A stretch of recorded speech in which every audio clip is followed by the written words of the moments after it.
Hazvina kumira zvakanaka mhuri yeZimbabwe kana vana vacho vachinge varohwa nenzara zvinongotanga gore rineri parave iko zvinezvi tiri kuona kuti Sengezo Tshabangu adzoka zvekare ari kuti happy 2026 fellow countrymen. I wish to convey this message to all progressive minded opposition politicians. 2026 must be the year we set aside our differences, unite and form a formidable force to remove ZANU-PF from power. This can only be achieved through unity of purpose.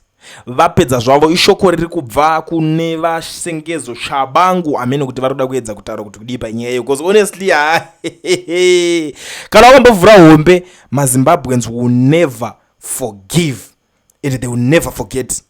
Nezvese zvakaitika zviya zvekuchemedzana kwakaita vanhu izvo ZANU yotodedza kuti 2/3 majority, rimwe rakutotaura kuti ZANU yakagena 2/3 majority, rimwe rakutodedzera kuti saka tinogona kuita formidable chinchi.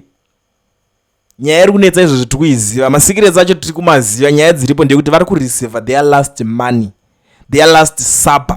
Saka kana vachinge vareceive their last supper hazvisisina musoro kuti vachadedzera kuti vachadei kana muopposition because chakaita kuti varambe varipo izvesi kuda kutotaimira mari iyo yekupedzisira.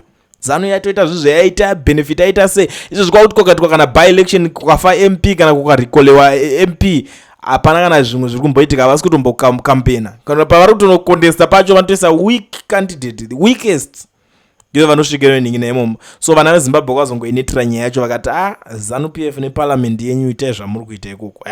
Handizivi kuti pakanyatsoningirira sei papa vanzi apa vanhu vacho zvamuri kuita pozonzwa kuti parliament yakagara yaexposwa pekutanga paya the way yaidzingwa malegislators, the way yaishungurudzwa vanhu imomo. Unongoziva kuti unotori muparliament like zvakaitwa Prince Dubeko Spanda, that was not fair honestly, kuti munhu unongonzi watoita sworn in pasatopepera 10 minutes ponzi tine list remazita repanapa vauya tsamba dzauya idzi pari kunzi maMP aya vatichadeedzera apa vachange vachirikolewa. Order everyone, mobva padedzerwa mazita with the likes of Prince Dubeko Spanda was there and akangoita MP for only 10 minutes or less. He was the shortest. Unozva kuti ndo panonzi panguva yake alright yaakanikirina angatoti akaita MP for only 10 minutes in the history of Zimbabwe. Ndo vanhu vakataita MP kanguva kadiki. Zvese izvozvo vana veZimbabwe vasati vakanganwa because mind you kuti kune vanhu vacho vaivhota vamwe vakabva kunana UK diaspora nzvimbo dzakasiyana siyana vachiti tiri kuenda kuZimbabwe kunovhota.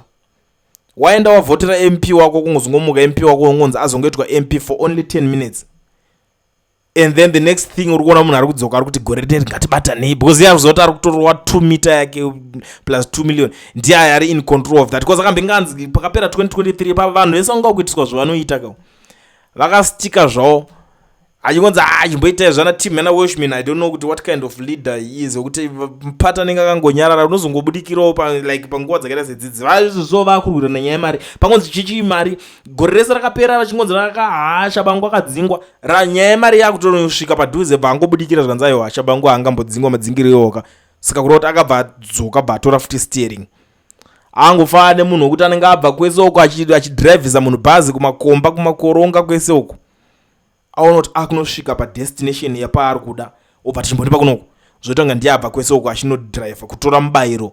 Ndo zvakangofana nezvozvo wangofana nemunhu anenge ati zvinoita vakomana vemushikashika ndavamakona makombi kuti anopa muridzi mumwe munhu chinami choswera chichimhanya nekombi kana chakunosvika manheru unongonzi chindipa mari washanda tinokesha kumurungu. This is the same thing chakuitika panapa. So ameno munoonawo matongera munoita bhozi inini handisi munhu wekuti ndingada kuswera ndichida kutorwa sejudgment reya iri kudaro. Mukomana ari kuti hanzi ngatiuye 2025 titange kubatana for hanzi gore rekubatana rineri. Inini ndozviziva hangu maanswers amunawo ndenyu ende zvamuchaita neinformation iyoyi inini zvangu chokwadi handinei nazvo asi chaita kuti ndiuye nenyaya idzi kuitira kuti musazoti kulienda upakure zviri fair. Aiwa inini ndinotopakura zviri fair ende mapolitician enyu ese zvaari kutaura tinoya tichitaura nyaya dzavo panapo kuti ningi ari kuti zvakati imimi ndimunozochuza kuti ndiwo kupenga ini handisipo pakuti ningi ndiwo kupenga ningi ndiwo kuita sei ndingoripa pakuti aiwa ngatipakure zviri fair tichikuonesai munhu wacho ende kana tichitaura munhu hatitaure zvekuzevezera kana zvekunyebera munhu titaura kuti ningi akazodai akadai ende it's up to you kuzvigamuchira kana kuzazvigamuchira ende zvandataura zvese I don't know kana pane pendakanganza kutaura kana kuti ndienda nyebera munhu ndo zvakangoitika indi Tshabangu akangosvika chimono hijack political party ye-Citizen Coalition for Change zvakakonzeresa kuti advocate Nelson Chamisa vacho varamwe party isvike payave iko zvinezvi ive party yakashoreka. Ameno kana pane pendasirira mozondudzawo but ndudzewo futi zvamuri kufunga pane nyaya yacho iyoyi.